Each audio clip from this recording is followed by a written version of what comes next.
இறை இயேசு கிறிஸ்துவில் பிரியமான சகோதர சகோதரிகளே, திருவருகை காலத்தின் முதல் பகுதியின் இறுதி நாளிலே பயணித்துக் கொண்டிருக்கிற நமக்கு இன்றைய நாளின் இறை வார்த்தை வழிபாடு நம்முடைய சொல்லும் செயலும் ஒத்ததாக அமைந்திருக்கிறதா என்கிற ஒரு சுய ஆய்வு செய்து பார்க்க நமக்கு அழைப்பு விடுக்கின்றது.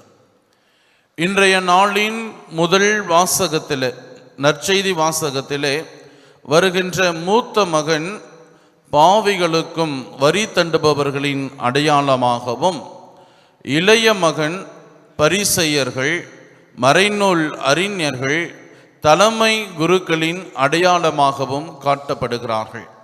மூத்த மகன் தன்னுடைய வாழ்விலே சொல் இல்லாமல் இருந்தாலும் செயல் இருக்கிறது. இளைய மகனுடைய வாழ்விலே சொல் இருக்கிறது, ஆனால் செயல் இல்லை.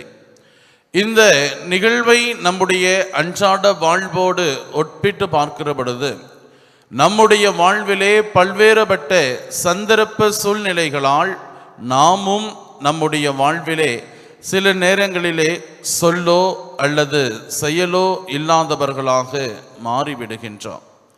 இந்த முதல் நிலையிலே அந்த மூத்த மகனை போல இருப்பவர்கள்தான் புனிதர்களிலே சிலர்.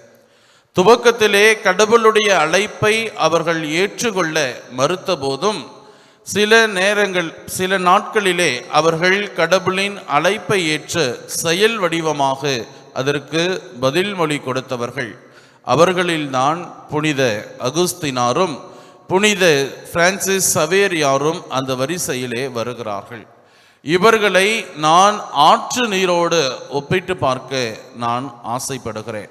ஏனென்றால் ஆற்று நீர் தான் செல்லுகிற இடங்களிலெல்லாம் இருக்கக்கூடிய அழுக்குகளையும் தூசிகளையும் அது சுமந்து சென்றாலும் தொடர்ந்து பயணித்து அந்த தண்ணீரானது அனைத்தையும் நீக்கி தூயதாக தன்னை மாற்றிக்கொள்கிறது.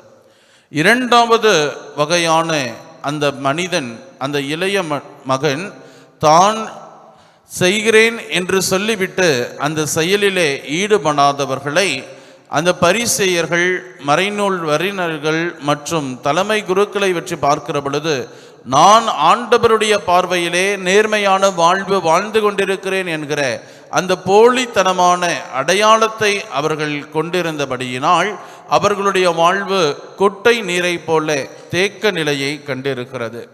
அந்த குட்டையில் இருக்கக்கூடிய நீரானது துவக்கத்திலேயே தூய மழை நீரை பெற்று கொண்டாலும் அது இயக்க நிலை இல்லாமல் இருப்பதால் நாளடைவிலே பூச்சிகளும் புழுக்களும் கொடுத்து அது நாற்றம் அடிக்க துவங்குகிறது. நம்முடைய வாழ்விலே நாம் எப்படிப்பட்ட மனிதர்களாக இருக்கிறோம் என்பதை சிந்தித்து பார்க்க அழைக்கப்படுகிறோம்.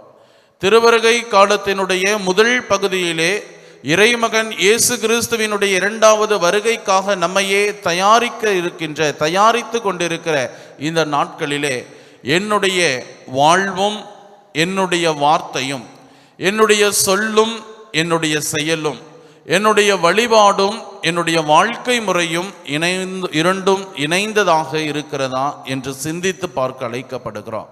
நம்முடைய வாழ்விலே அவசியமற்றவைகளை நீக்கி அவசியமானதை முன்னிறுத்தி நம் வாழ்வை நடத்த வேண்டிய அருளுக்காக தொடர்ந்து மன்றாடுவோம்.